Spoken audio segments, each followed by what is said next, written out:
Hi again, everybody. I'm Doug Miles, along with Gary Schuster. We are here at St. Petersburg High School, where tonight it was a dominating performance, but unfortunately for Sailor fans, it was not by them. It was by the Green Devils as they defeat Sarasota tonight 58-37 in a district basketball game. And Gary, really from the beginning of the game, it was no doubt what was going to happen. It was going to be a total physical game, and St. Pete just took it to Sarasota tonight, didn't they? They did. The Sailors were sunken tonight, Doug. Yeah.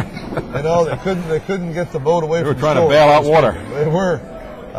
It was a tough game for Sarasota, having coming off. They've only lost just two games coming into tonight. All year. They've not lost away.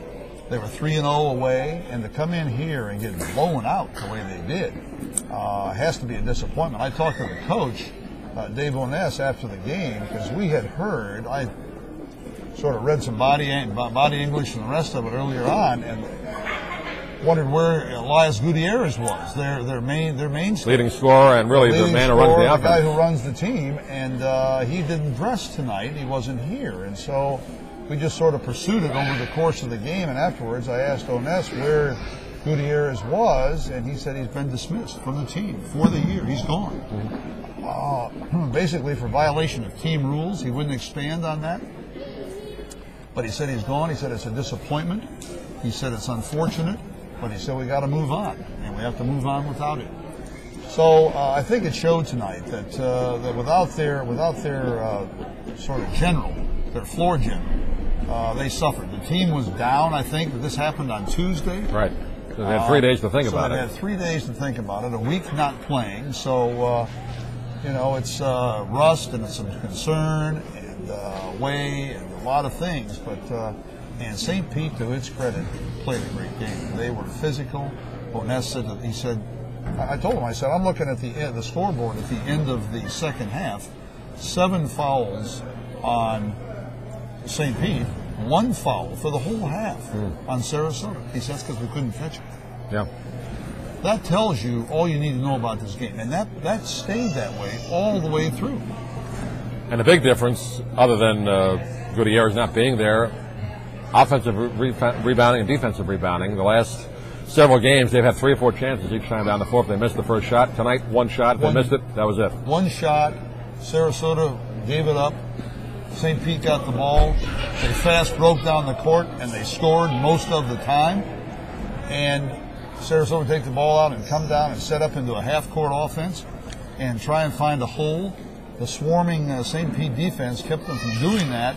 The only headway they made at all was driving the basket once in a while or finding somebody underneath for a quick shot. But that didn't happen enough, and they struggled.